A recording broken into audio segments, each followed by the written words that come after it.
Hello viewers, আসসালামু আলাইকুম। আমি রাসেল বলছি। তো ঈদের মধ্যে বাইক অ্যাক্সিডেন্ট।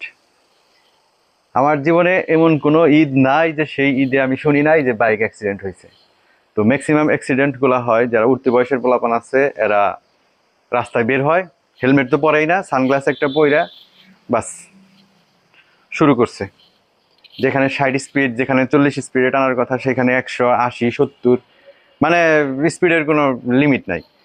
তো ভাইয়া, আমি তাদেরকে বলতেছি যারা মানে রাফ গাড়ি চালান বা ঈদের সময় একটু বেশিই রাফ চালায়, যে রাস্তাতে যাচ্ছি, আশেপাশে অনেক লোকজন দাঁড়িয়ে রয়েছে, বা যে বাইকার সে মনে মনে থিঙ্কিং করতেছে যে আমি বাইকটা চালাবো, অনেক ওভার স্পিড দিয়ে চালাবো বা একটু বাউলি দিয়ে চালাবো, আশেপাশে মানুষ তারা যেন আমাকে দেখে।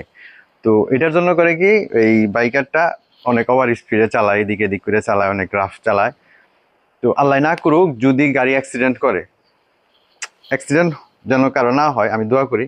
বাট যদি আল্লাহ না করুক, যদি সাডেনলি অ্যাক্সিডেন্ট হয়ে যায়, তো একটা জিনিস চিন্তা করেন যে অ্যাক্সিডেন্ট হইলো, এখন এখন এই অ্যাক্সিডেন্টের জেরটা কার উপর দেওয়া যাবে? ওই রাস্তার আশেপাশে মানুষের, নাকি যে অ্যাক্সিডেন্ট করলেন আপনার?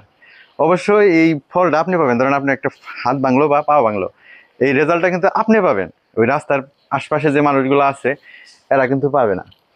অতএব ভাইয়া, অবশ্যই ঈদ আসতেছে, সবাই একটু সাবধানে বাইক চালাবেন যারা বাইকার আছেন। ওই মানুষ দেখানোর জন্য ওই বাউলি দিয়া বা ওভার স্পিড করে গাড়ি চালানোর কোনো দরকার নাই। আহ, যদিও আমার কথাটা আপনাদের ভালো লাগবে না, তারপরেও আমরা ছোটবেলা থেকেই বাইক চালাইছি, সারা বাংলাদেশ মোটামুটি অনেক ট্যুর করা শেষ। তো বাইকে অনেক অ্যাক্সিডেন্ট হয়েছে, আমাদের চোখের সামনে আমরা দেখছি। তো সেজন্য বলতেছি ভাইয়া, 2 চাক্কার গাড়ি একটু সাবধানে চালান, সেফলি চালান, আপনি ভালো থাকেন। আর আমার ভিডিও দেখার জন্য আপনাকে অনেক ধন্যবাদ। আমার জন্য দোয়া করবেন। Thank you.